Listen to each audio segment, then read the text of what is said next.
16 juin 1899. Les châtiments sont nécessaires. Jésus continue de se manifester avec l'intention de châtier les créatures. Je l'ai supplié de déverser son amertume en moi et d'épargner le monde entier ou au moins les miens et ma ville. Le confesseur est du même avis que moi. Quelque peu conquis par nos prières, Jésus a versé en moi un peu d'amertume de sa bouche, mais non la coupe de sang mentionnée plus haut. Le peu qu'il a versé, j'ai cru comprendre qu'il le faisait pour épargner ma ville, ainsi que les miens, mais pas complètement. Ce matin, je fus une source de souffrance pour lui. Comme il avait l'air plus calme, après avoir versé une partie de son amertume en moi, je lui ai dit sans trop réfléchir. « Mon aimable Jésus, je te prie de me libérer de l'ennui que je cause au confesseur en ayant à venir chaque jour. Que t'en coûterait-il de me délivrer toi-même de mon état de souffrance, puisque c'est toi-même qui m'y as placé? En effet, cela ne te coûterait rien, et quand tu le veux, tout est possible. » À ces mots, le visage de Jésus exprima une telle affliction qu'elle pénétra jusqu'au fond de mon cœur, et sans me répondre, il disparut. J'en suis resté très peiné. Seul le Seigneur sait à quel point, surtout à la pensée qu'il ne reviendrait plus. Cependant, un peu plus tard, il est revenu encore plus affligé. Son visage était tuméfié et ensanglanté à cause des offenses qu'il venait de subir. Tristement, il me dit « Regarde ce qu'ils m'ont fait. Comment peux-tu me demander de ne pas châtier les créatures? Les châtiments sont nécessaires afin de les humilier et de les empêcher de devenir encore plus arrogants. » 16 juin 1903. Les amertumes et les tribulations offertes à Jésus comme un présent se changent pour lui en douceur et en rafraîchissement. Alors que j'étais dans mon état habituel, j'ai quitté mon corps et j'ai vu l'enfant Jésus. Il tenait dans ses mains une coupe remplie de souffrance et un bâton. Il me dit « Vois-tu, ma fille, le monde me fait boire continuellement à cette coupe de souffrance. » Je lui répondis « Seigneur, donne-moi un peu de cette souffrance, afin que tu ne sois pas seul à souffrir. » Il me donna une goutte de cette boisson amère, puis, avec le bâton qu'il tenait, il toucha mon cœur, y perçant un trou. De ce trou s'écoula un petit filet de cette boisson amère que j'avais consommée. Mais cette boisson s'était changée en un lait doux qui coula dans la bouche de bébé Jésus, le soulageant et le rafraîchissant. Il me dit « Ma fille, si quand je donne de l'amertume et des tribulations à une âme, elle s'unit à ma volonté, elle me plaît. Si elle me remercie pour ses souffrances, me les offre comme un présent, et cela même, si pour elle, ces souffrances et amertumes demeurent, alors elles sont changées pour moi en douceur et en rafraîchissement. Si en travaillant et en souffrant, une âme ne cherche qu'à me plaire, sans rechercher aucune compensation, elle me plaît et me rafraîchit encore davantage. Ce qui rend l'âme la plus chère à mon cœur, la plus belle à mes yeux, et la plus intime avec l'être divin, c'est la persévérance dans cette manière de faire. Elle devient alors immuable, de l'immuabilité même de Dieu. Si au contraire, l'âme dit oui à un moment, et non à un autre, si elle cherche un but particulier cette fois, et un autre but la fois suivante, si aujourd'hui elle cherche à plaire à Dieu, et demain à plaire aux créatures, alors l'âme ressemble à une reine un jour, et à une vile servante le lendemain, à quelqu'un qui dîne un jour avec une nourriture exquise, et le lendemain avec des rebuts. Puis elle disparut. Peu après il revint, ajoutant « Le soleil existe pour le bénéfice de tous, mais tous ne bénéficient pas de ses effets. De même, le soleil divin accorde sa lumière à chacun. Mais qui jouit de ses effets bénéfiques? Qui garde ses yeux ouverts à la lumière de la vérité? Le plus grand nombre reste dans les ténèbres. Seulement ceux qui ont la ferme intention de me plaire à moi seul jouissent de la plénitude de ce soleil. 16 juin 1919. Il n'y a pas de sainteté sans la croix, pas de vertu sans souffrance. Je me disais, où sont les souffrances que mon doux Jésus m'avait promises, alors que je ne souffre presque pas? Mon toujours aimable Jésus me dit, ma fille, comment se fait-il que tu décides toi-même? Tu calcules les souffrances corporelles, et moi je calcule les souffrances corporelles et les souffrances morales. Chaque fois que tu es privé de moi, c'est une mort que tu ressens. Et tu répares ainsi les morts que les âmes me donnent par leurs péchés. Quand tu souffres du froid, c'est une autre petite mort que tu ressens. Et tu répares, pour la froideur des créatures, en regard de mon amour. Il en va de même pour toutes tes autres souffrances. Par tes petites morts, tu participes à mes morts. Ne sais-tu pas que lorsque ma justice est contrainte de verser de nouveaux fléaux à cause des péchés des hommes, je suspends tes souffrances? Le mal sera si grand qu'il suscitera l'aurore. Je sais que cela est une souffrance pour toi, mais moi aussi j'ai connu cette souffrance. J'aurais aimé libérer les créatures de toute souffrance, autant dans le temps que dans l'éternité, mais cela ne me fut pas accordé par la sagesse du Père. Ah ma fille, il n'y a pas de sainteté sans la croix, pas de vertu sans union avec la souffrance.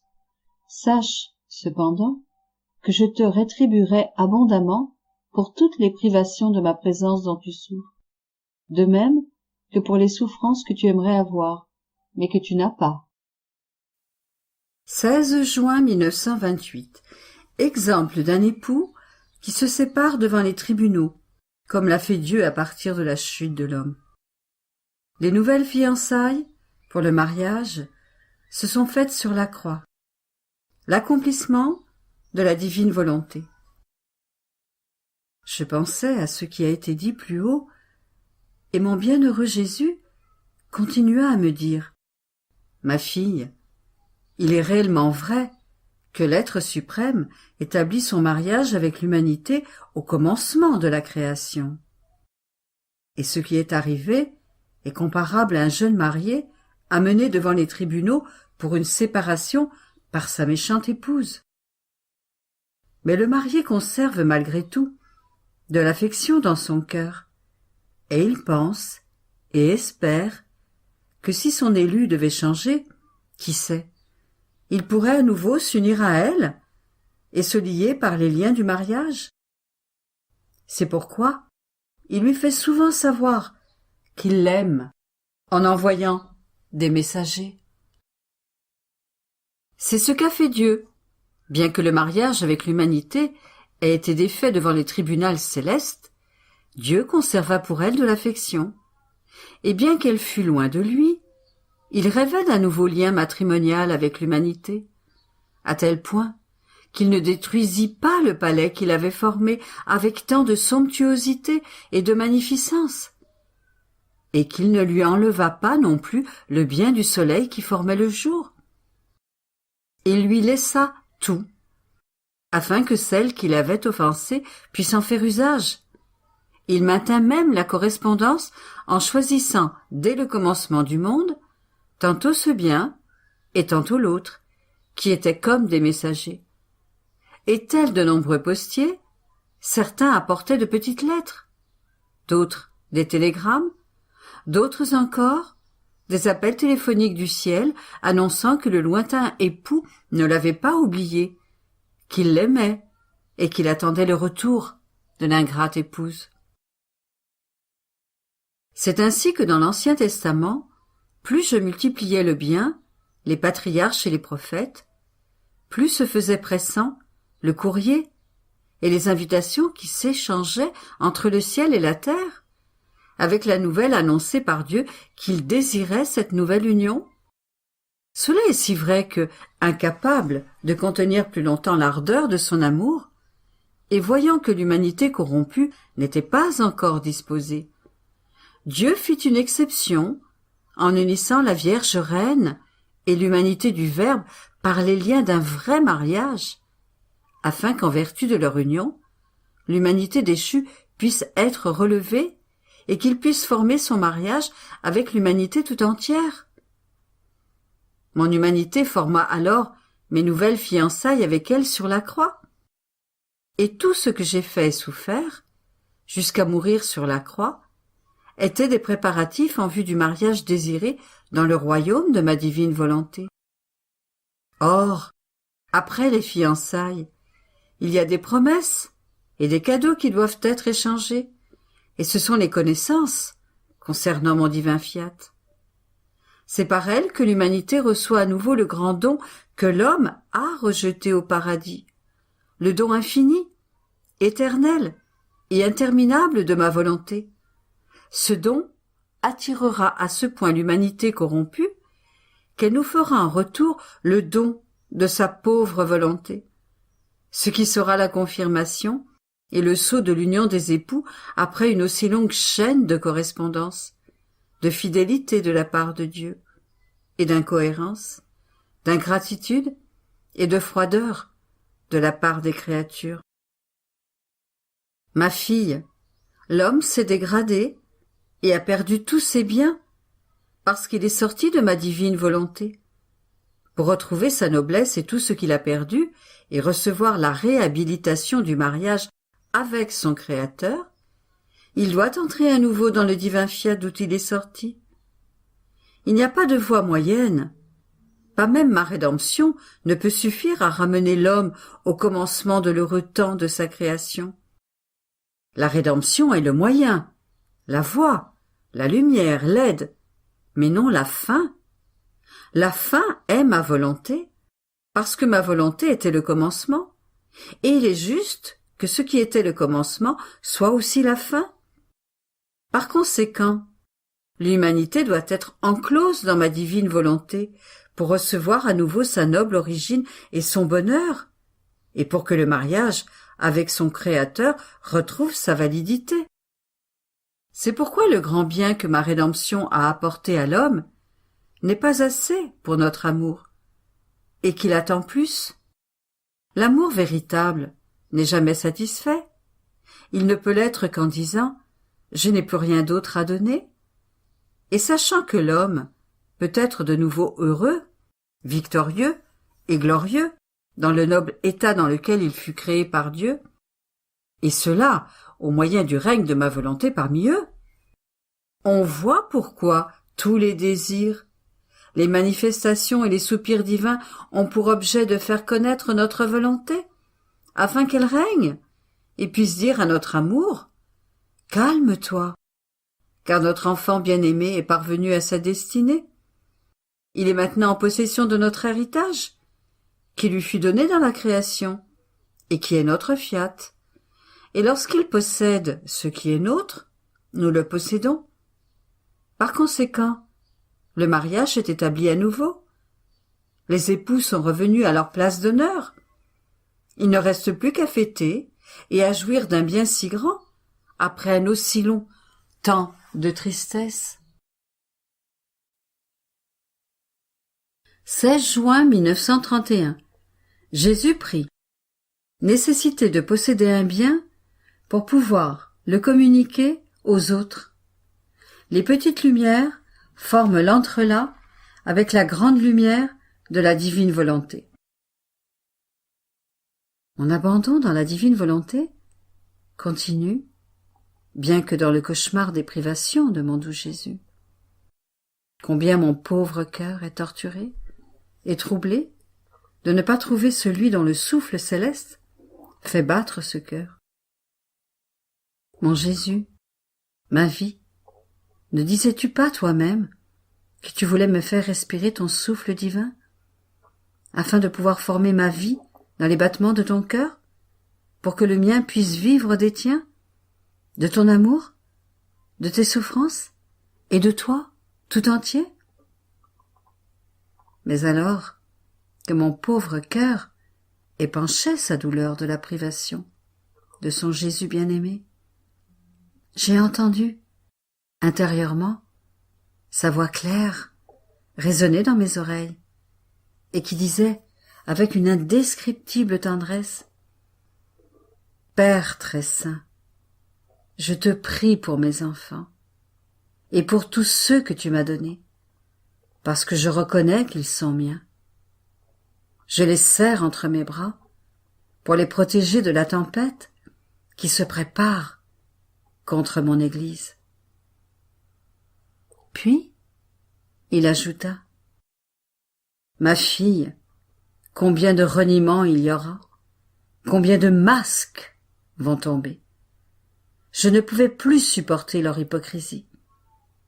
Ma justice était accablée par tant de faux-semblants, et ils n'ont pas pu conserver plus longtemps le masque derrière lequel ils se cachaient. Par conséquent, prie avec moi, afin que ceux qui doivent servir pour ma gloire demeurent en sécurité, et que ceux qui veulent frapper mon Église restent dans la confusion. Après quoi, il garda le silence, et mon pauvre esprit a pu voir un grand nombre de choses mortelles et tragiques.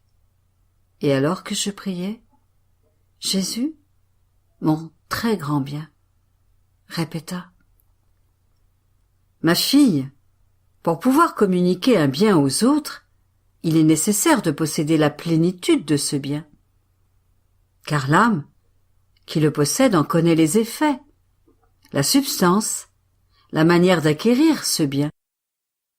Et elle aura donc la vertu lui permettant d'infuser ce bien chez les autres, de pouvoir dire les beautés, les prérogatives et les fruits que ce bien produit.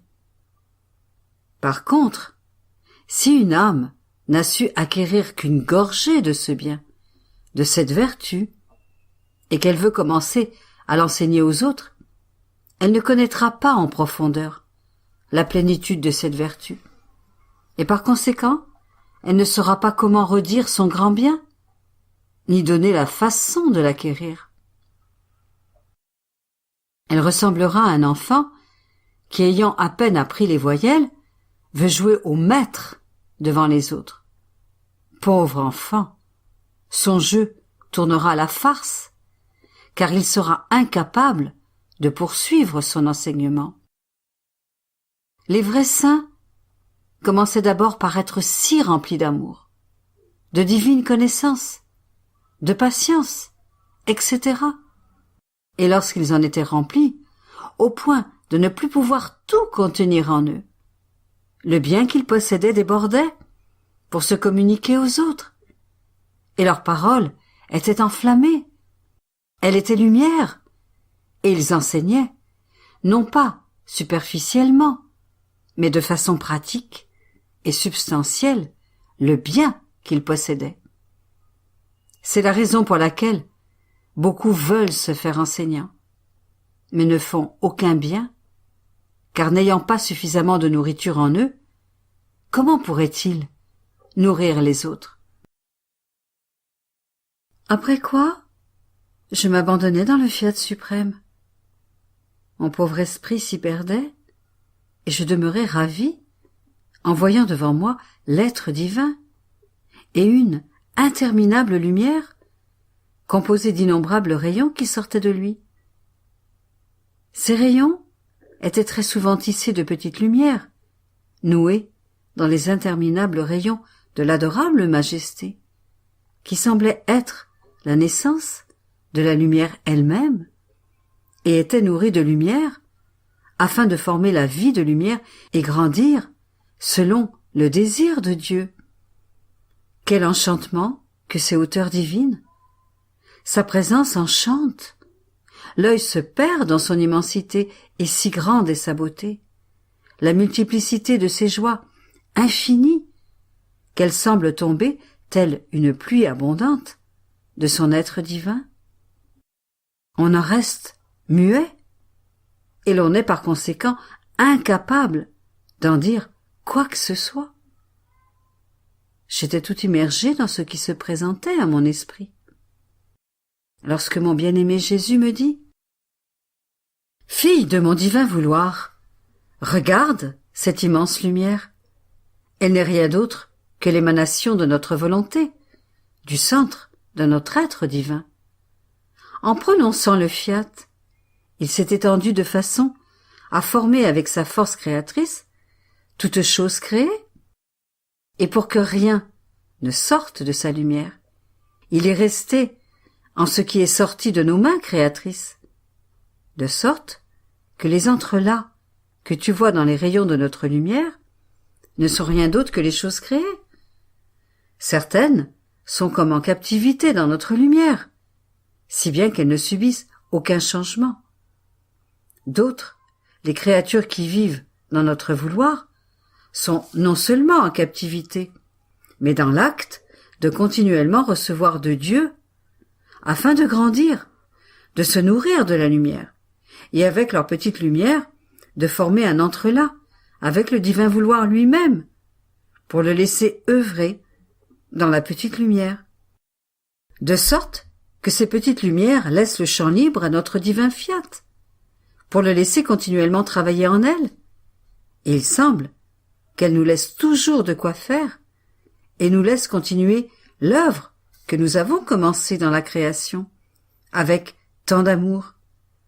Et lorsque la créature nous donne l'occasion de continuer notre travail, en nous laissant la liberté de travailler dans sa petite lumière, cela nous plaît tellement que nous faisons participer la petite lumière à notre œuvre, et nous ne nous sentons pas isolés de la créature, mais jouissons de la beauté de sa compagnie, et elle, de la nôtre.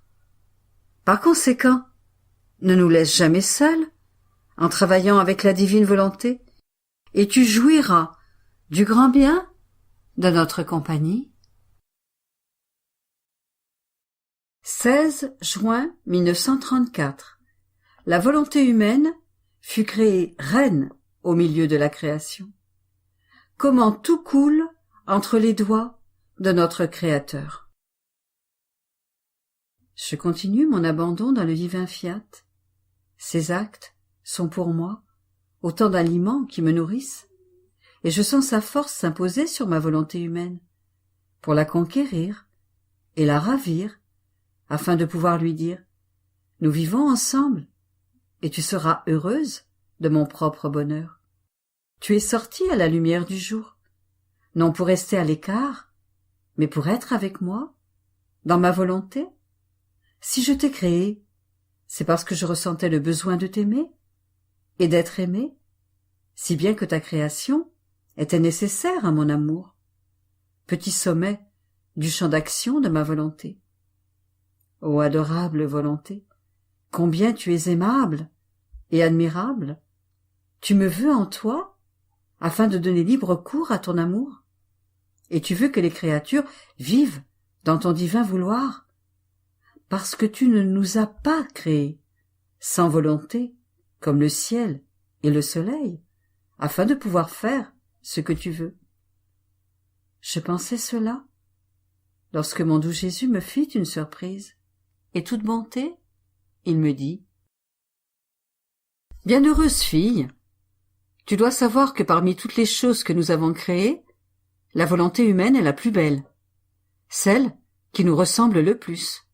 On peut donc l'appeler reine, car c'est ce qu'elle est. Toutes les choses sont belles. Le soleil est beau avec sa lumière vivifiante, qui réjouit, sourit à tous, et se fait l'œil, la main et le pas de toutes choses. Le ciel est beau, qui couvre toutes choses de son manteau étoilé. Mais, si belles que soient toutes les choses créées, aucune ne peut se vanter d'avoir fait pour nous le plus petit acte d'amour véritable. Il n'y a pas d'échange, tout est silence, et ce que nous faisons, nous le faisons seuls. Personne ne répond à toutes nos mères d'amour, pas la moindre réponse, car elle doit être formée entre deux volontés qui possèdent la raison, et savent si elles font le bien ou le mal. La volonté humaine a été créée reine au milieu de la création, reine d'elle-même et échange d'amour avec son Créateur, reine de toutes les choses créées. Elle peut librement faire un monde de bien, des prodiges de valeur, d'héroïsme et de sacrifice, si elle se met du côté du bien. Mais si elle se place à côté du mal, elle peut, en tant que reine, faire un monde de ruines et se précipiter de la plus grande hauteur jusque dans la plus basse et la plus profonde des misères. Nous aimons entre tout la volonté humaine, parce que nous l'avons faite reine. Elle peut nous dire qu'elle nous aime. Elle peut nourrir notre besoin d'aimer. Elle peut rivaliser d'amour avec nous, parce que nous l'avons dotée de ses prérogatives en lui donnant même notre ressemblance. Elle n'est rien d'autre qu'un simple acte, et cependant, elle est la main, le pied, la voix de son être humain. Si la créature n'avait pas une volonté, elle serait semblable aux bêtes, esclave de tous, sans l'empreinte d'une noblesse divine, du très pur esprit de notre divinité. Il n'y a en nous rien qui soit matériel. Et cependant, nous investissons toutes les créatures et toutes choses. Nous sommes la vie, le mouvement, le pilier, la main et l'œil de toutes les créatures. La vie humaine coule de nos doigts, et nous sommes le souffle et le battement de chaque cœur. Et ce que nous sommes pour tous et pour toutes choses, la volonté humaine l'est pour elle-même. On peut dire qu'en raison des prérogatives qu'elle possède, elle peut se voir en nous, et nous trouvons en elle notre petit miroir. Puissance, sagesse, bonté et amour de notre divinité peuvent former leur reflet en un seul acte de la volonté humaine. Ô volonté humaine, comme tu as été créée belle par ton Créateur. Le ciel et le soleil sont beaux, mais tu les surpasses en beauté. Et même, si tu n'avais pas d'autre beauté, pour la simple raison que tu peux nous dire que tu nous aimes, tu possèdes la plus grande gloire, l'enchantement, capable de ravir ton Créateur. 16 juin 1938. Le divin vouloir veut toujours donner et recevoir. Envoi, réception des deux côtés. Les droits qui se perdent et les empires qui s'acquièrent. Dieu trouve toute chose dans l'acte accompli dans sa volonté. Mon vol dans le divin vouloir continue.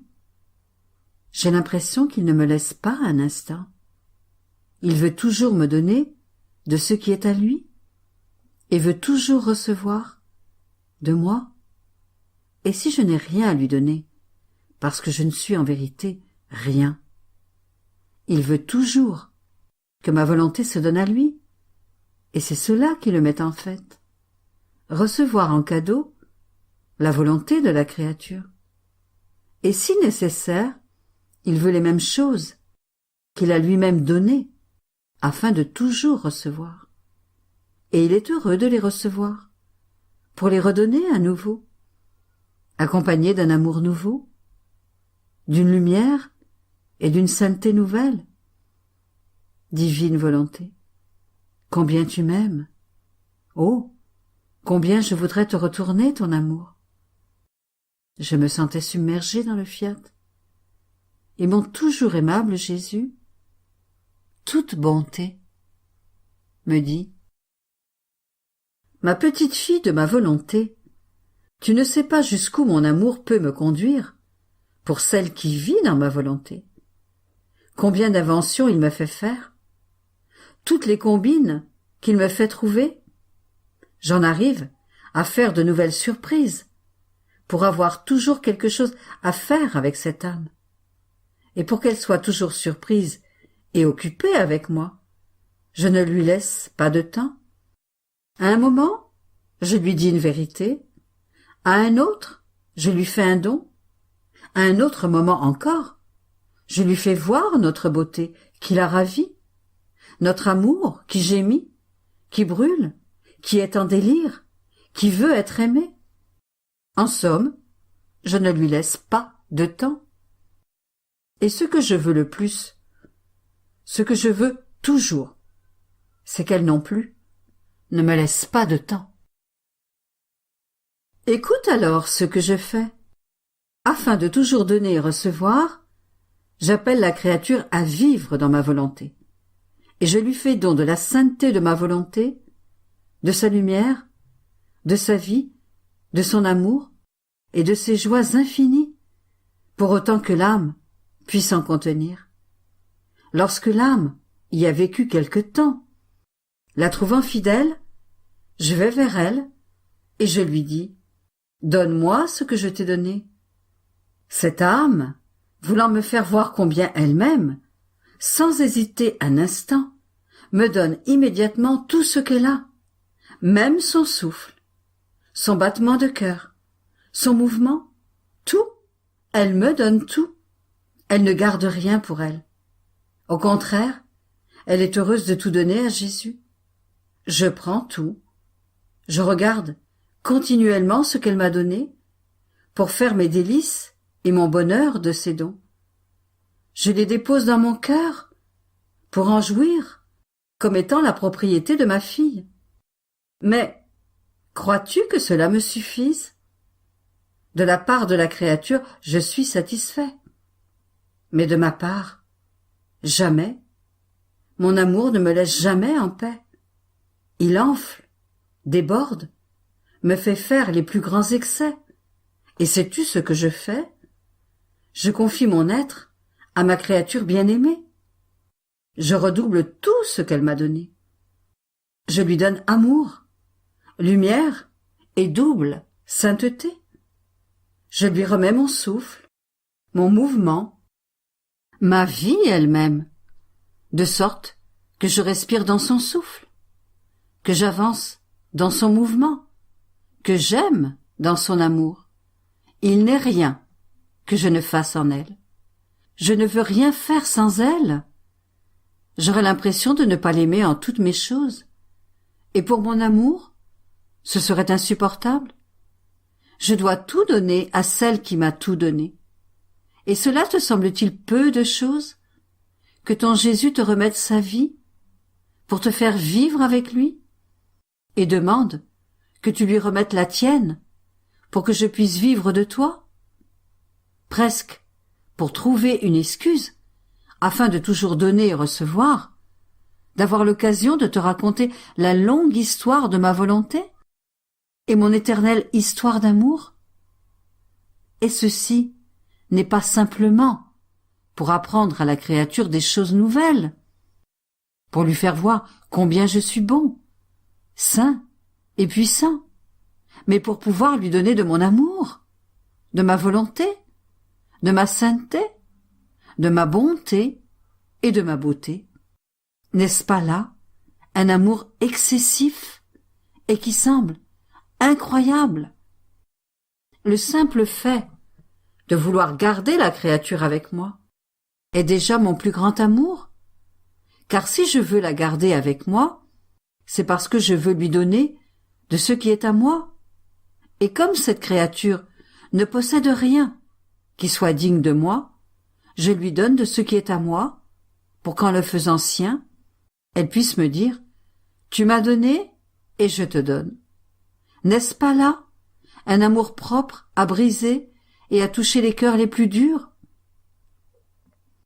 Il n'y a que ton Jésus qui puisse et sache aimer de cette manière.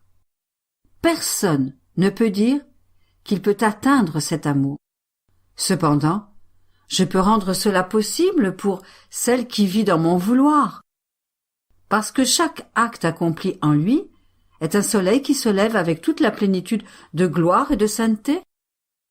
Et combien il me semble beau de trouver ma créature bien-aimée revêtue de ces soleils. Plus encore, en vivant dans mon vouloir, cette âme n'a plus rien d'humain en elle. Elle perd ses droits sur sa volonté et sur tout ce qui est humain. Tous ses droits sur sa volonté sont à nous, et cette créature acquiert l'empire sur tout ce qui est divin.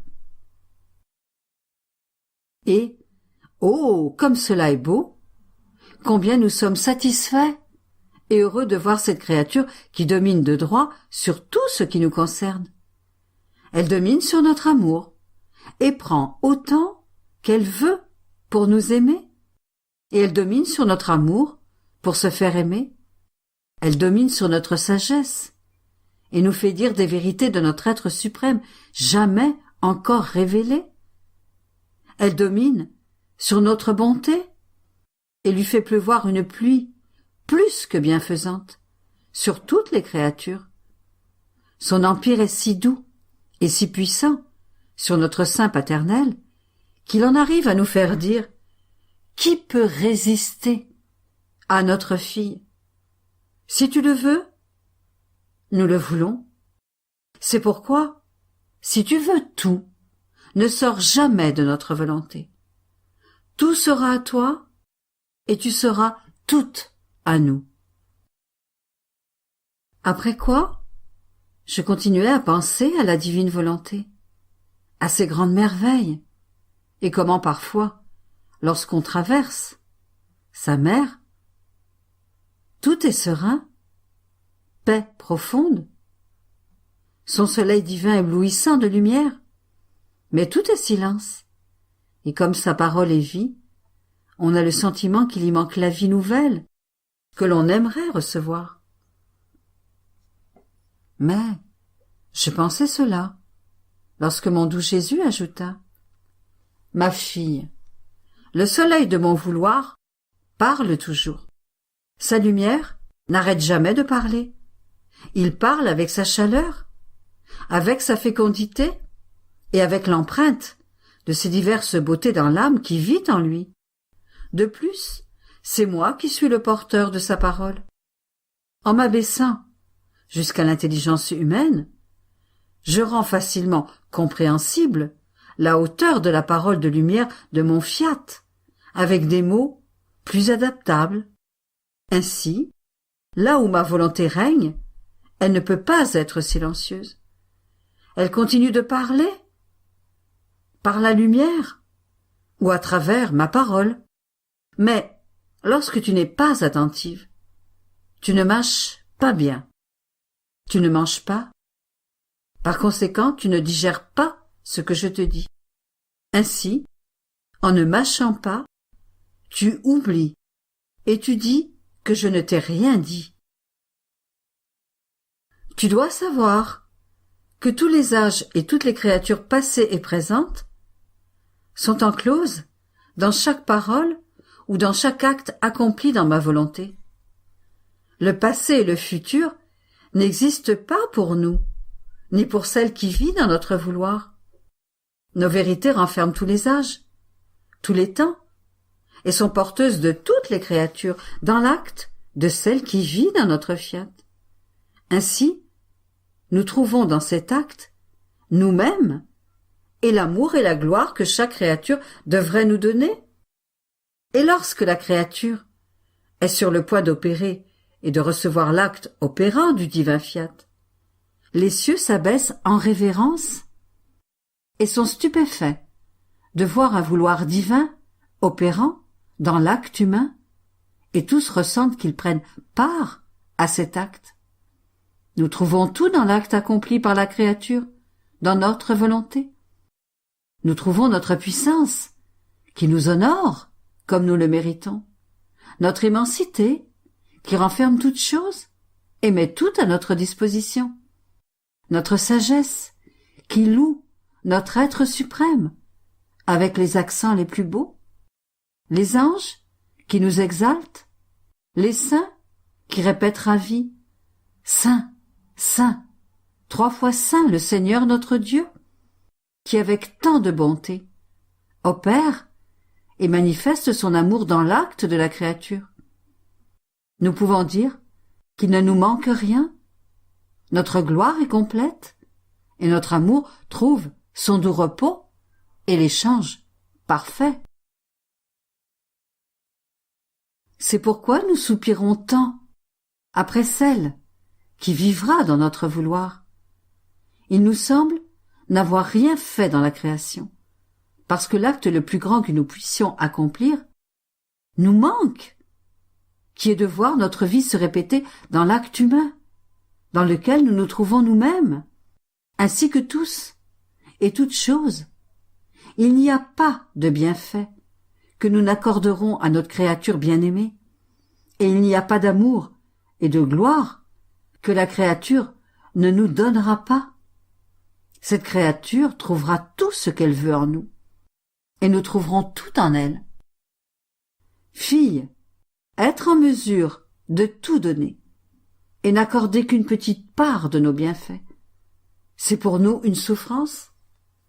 Maintenir notre amour restreint et bloqué uniquement parce qu'il manque à la créature la vie de notre volonté, et ne pas pouvoir tout recevoir d'elle, c'est la plus grande douleur de notre œuvre créatrice. Par conséquent, notre amour, notre puissance, notre sagesse et toute notre œuvre créatrice exigent que la créature vive dans notre vouloir.